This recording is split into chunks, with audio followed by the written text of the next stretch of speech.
Assalamualaikum warahmatullahi wabarakatuh. Balik lagi di channel Akbar CK. Teman-teman, kali ini kita akan saksikan si Said Gaduh dan Ubed lagi-lagi fitnah Pak Jokowi. Kali ini terkait WUS. Tanpa basa-basi, Mardiansah Semar langsung skakmat dua pembenci ini, si Said Gaduh dan Ubed, di acara Rakyat Bersuara. Nah, sebelum kita ke videonya, jangan lupa like, subscribe, dan share. Langsung aja kita saksikan videonya berikut ini. Kalau mantan Presiden Jokowi masih hobi memamerkan proyek mangkrak. Dulu kan pada saat menjadi presiden pertama datang foto di Hambalang kan. Ya, ya. Terus habis itu meresmikan BCKI menyatakan kami meresmikan proyek yang mangkrak 26 tahun. Jadi kalau hobinya masih sama dengan dulu, maka harusnya foto kubus ini calon proyek mangkrak. Kan selesai. Indikasi kejanggalan yang bisa mengarah ke korupsi menurut Sangat saya. bisa. Sangat bisa. Beginilah.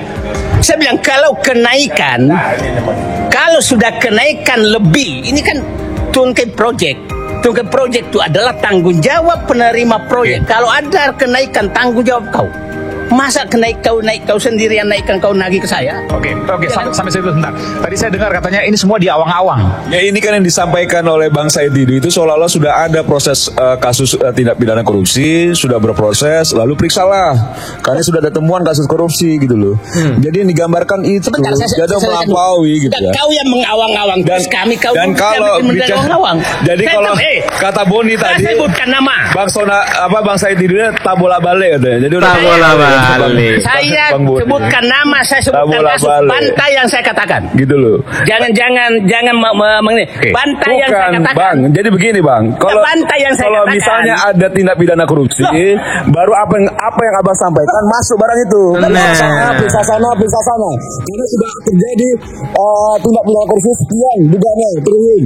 Gitu. Kalau ini belum ada tindak pidana, ada saya periksa orang.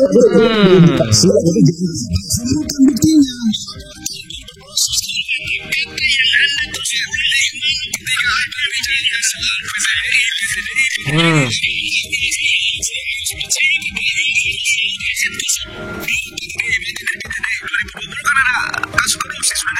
Oleh KPK ada kasusnya. Ya, nanti akan terbuka. Ya, belum. Aja.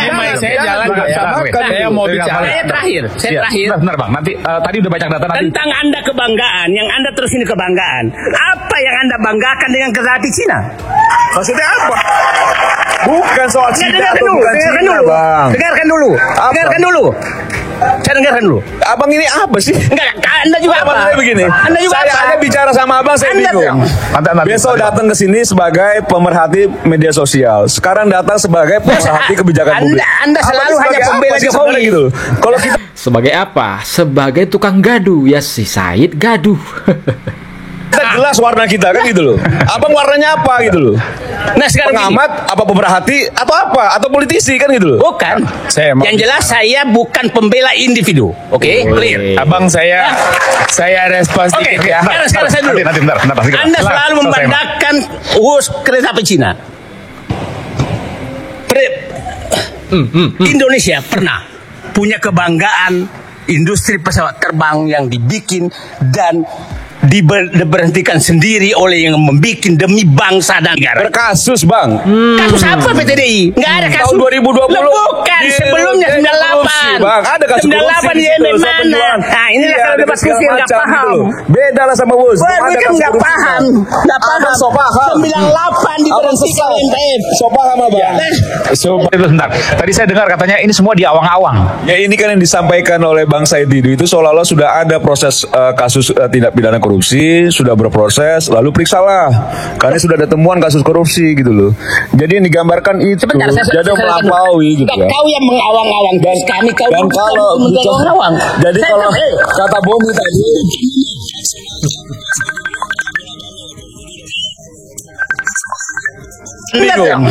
besok datang ke sini sebagai pemerhati media sosial. Sekarang datang sebagai pemerhati kebijakan publik. Anda selalu hanya pembela Jokowi gitu loh. Kalau kita jelas warna kita kan gitu loh. Abang warnanya apa gitu loh?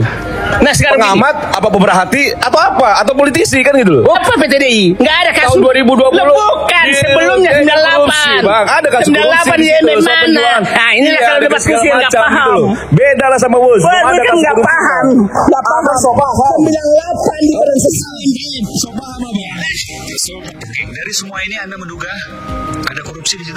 Biasanya sebuah proses kebijakan yang inkonsisten, kemudian anggaran yang berubah-ubah, lalu ada pembengkakan.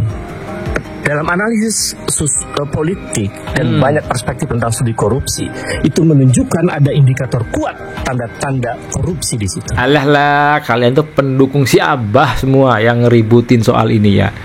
Goreng-goreng soal isu bus ini. Udahlah, rakyat udah pada tahu siapa kalian, tukang bikin gaduh. Tanda-tanda korupsi di situ. Ya. Jadi saya kira rasional kalau publik kemudian menilai bahwa sangat wajar ini perlu dibongkar. Nah pertanyaannya, siapa yang paling bertanggung jawab dari kekacauan ini atau kerugian buat republik ini? Menurut saya pergeseran dari B2B menjadi B2C Si Ubed. itu tanggung jawabnya Presiden. Ubed. Namanya Joko Widodo. Jadi menurut saya kita perlu meminta pertanggungjawaban. Kita perlu bertanya, mengapa ada perpres yang berubah? Apa argumennya? Padahal argumen pertama pemerintah menyetujui Cina adalah karena Cina atau Tiongkok ini setuju tidak ada jaminan dari APBN, tidak ada jaminan dari pemerintah. Tiba-tiba kemudian berubah. Bagi saya ini tanda-tanda besar. Saya kira itu. Baik. Luar biasa. Iya, saya sedikit berespon ya. Pertama, selalu saja bicara soal kebijakan negara yang dikedepankan soal untung rugi, ini yang agak salah sebenarnya. Dan ini kan bicara soal PSU, Public Service Obligation. Betul. Yang salah satunya adalah transportasi publik. Dan sudah ditegaskan juga, memang nggak ada juga kalau bicara soal transportasi publik ya, model kayak kereta cepat dan lain sebagainya itu bicara soal untung rugi bahwa negara harus untung misalnya, kan nggak di situ. Kalau disampaikan tadi oleh Ubed misalnya ada indikasi, silakan kumpulkan datanya, laporkan ke KPK. Iya. Jadi clear. Jadi mainnya tidak lagi di soal wacana bahwa ini ada kebijakan yang salah. Jokowi pada saat dia mengeluarkan kebijakan ini tentu bukan secara individu tapi secara dirinya sebagai presiden, kepala pemerintahan, kepala negara. Berarti itu memang berdasarkan apa yang dia pertimbangkan bahwa negara memerlukan itu, tidak hanya soal untung rugi.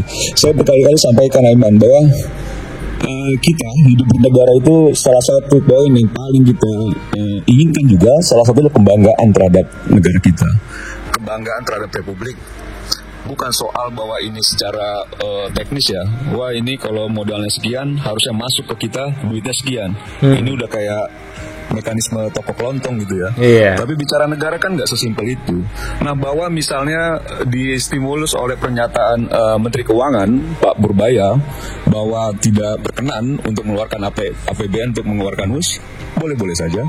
Dan itu kan yang memang disentil oleh Pak Purbaya kan soal dana antara, kan begitu ya, bukan soal lain-lain. Itu satu. Saya belum selesai Aiman, karena kalau kita bicara transportasi publik, kita bicara MRT, LRT di Jakarta, soal substansinya ya, semua rugi, 800 miliar tiap tahun. Kenapa Ubed nggak ribut soal itu? Tapi bahwa memang akhirnya itu juga bisa mengatasi kerugian masyarakat terhadap kemacetan dan lain sebagainya yang mencapai 65 miliar. 65 miliar yang menurut saya 65 miliar, itu menurut saya kan sesuatu yang sesuatu yang dirasakan keuntungan oleh masyarakat, dan sekarang kita mempersoalkan itu gitu loh. Ini yang menurut saya kok aneh, masyarakat dibantu soal kemacetan sehingga tidak rugi 65 triliun dengan modal yang tadi kita sampaikan, bahwa kita mempersoalkan itu, gitu. Begini. Kasihan lah masyarakat dalam pemerintah kan harus berpikir soal kepentingan masyarakat kan. Dalam bernegara itu memang dalam konteks untuk public service dia tidak memperhitungkan untung dan rugi. Saya kira itu diterima. Tetapi urusan publik itu nanti kaitannya dengan publik. Apakah dia membebani rakyat? Seberapa rasional proyek ini bisa dijalankan? Karena ruginya lumayan besar dan utangnya lumayan besar, itu membebani APBN, dan itu bicara membebani, US kan beda lagi, Bet. Dan bicara US sekarang ada restrukturisasi ulang, bagaimana kita bernegosiasi ulang dan itu nanti kalau sudah mengambil kesimpulan bahwa itu akan merugikan rakyat yang menurut saya ya sebenarnya masih ada negosiasi-negosiasi yang sudah dilakukan dengan pemerintah China misalnya, kan itu juga bukan juga kita bisa mengambil kesimpulan di sini bahwa rakyat akan dirugikan begitu besarnya seperti angka-angka yang disampaikan oleh Artinya bisa turun, Bung. ya bisa saja. Kalau Bisa juga hilang kok. negosiasi itu Bisa juga hilang. Ya kalau China dengan angka segitu kan menurut saya kan nggak seberapa itu buat China itu. 160 triliun. Ya buat China nggak seberapa kalau menurut kita. hilang. China hilang. poinnya bukan soal China-nya. Tapi bahwa anak-anak muda ini akan punya kebanggaan ketika dia tanya, hei kalian dari mana? Indonesia misalnya. Dibebankan Punya bus. kepada rakyat. Itu problemnya. Kami dari Thailand nggak punya, kami dari Myanmar tidak punya, Malaysia tidak punya, Asia Tenggara satu-satunya yang punya WUS Ini- itu Indonesia. ini juga logika Di Asia harus- cuma harus 3 itu, kita China, tegur Jepang, ini dan ya. Indonesia. Dan menurut saya itu salah Sangat satu kebanggaan berbahaya yang kalau penting kemudian juga untuk negara kita membawa pertimbangkan gitu loh. sesuatu demi kebanggaan, sementara Iya, rakyat nah, persoalan bahwa memang dari operasionalnya ada persoalan, laporkan, gitu loh. Rakyat yang mana, Ubed?